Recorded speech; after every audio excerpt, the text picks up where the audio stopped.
Time now for the morning rush. The future of DACA is in the hands of the nation's highest court this morning. Justices will hear arguments over President Trump's decision to scrap the Obama-era program.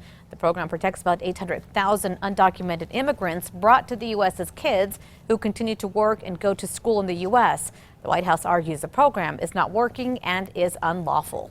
Meanwhile, advocates from New Mexico will be out this morning in Texas protesting against the push to end the DACA program.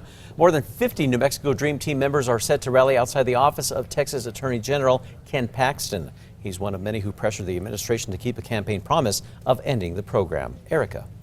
Well, we are seeing high pressure overhead today. Temperatures are going to stay a little bit on the cool side for the state, but we will have sunny skies and dry weather for all and some calming winds. As we go into tomorrow night, we are expecting the next cold front. What that's going to do is just start cooling down the east side of the state again. The Sunport is back to normal this morning following a temporary shutdown because of a suspicious luggage. Officials still won't confirm exactly what alarmed TSA, but the family whose luggage was flagged say they think it was their gaming console. APD brought in their bomb squad, making sure everyone was safe. The Sunport opened back up 2.5 hours later. U.S. Attorney General William Barr is scheduled to make his way to Albuquerque this afternoon. Barr is on the list of government officials set to announce the results of a 3-month-long operation.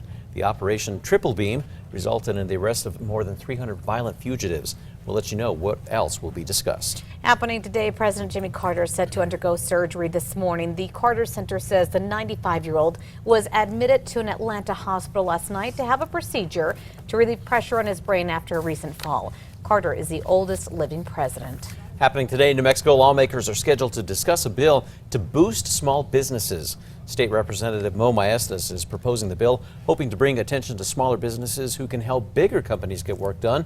The bill is also aimed at helping businesses run by minorities and women. Bernalillo County Commissioners expected to once again discuss the county's paid time off ordinance, this time to decide whether to approve a resolution that would make the ordinance apply to most vendors that do business with the county.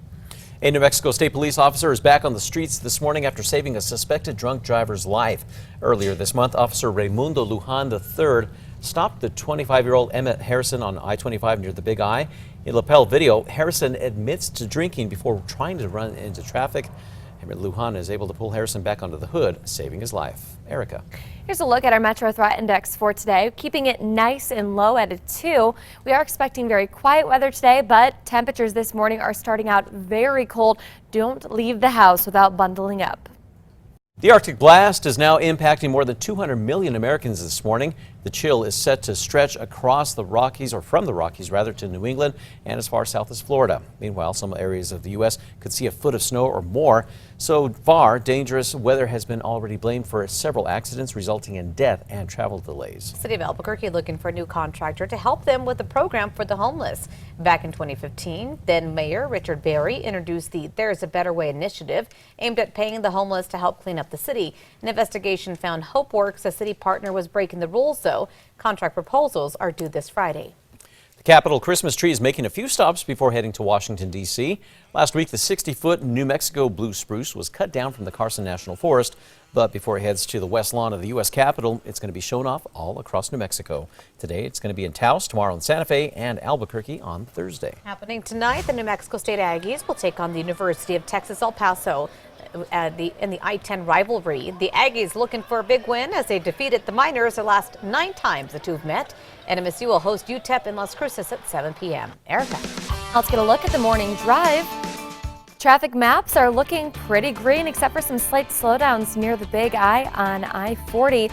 And right now, Tracker is headed south on I-25 near Central. So you can see a lot of cars out there, but still moving at a pretty good speed. Crystal. Looking ahead for you, a local restaurant will be featured on national TV for the 5th time. Slow Roasted Bocadillos is appearing again on the Food Network's Diners, Drive-Ins, and Dives Friday at 7 p.m. They say it's a big deal as a small business to get that call again. Plus, this will bring positive attention to Albuquerque. Just in time for Thanksgiving, turkey-shaped butter is now being put on store shelves. Keller's Creamery is selling this novelty dairy product. The 4-ounce bird sculpture provides 8 tablespoons of salted butter. If you're curious, it doesn't taste like turkey. So you can gobble up some at select grocery stores, including Walmart and Kroger, for just under $4. It's cute. They like it. Yeah, you almost don't want to carve into it. I know. Aw, poor little turkey. Yeah, but break out the biscuits. Use there it. you go.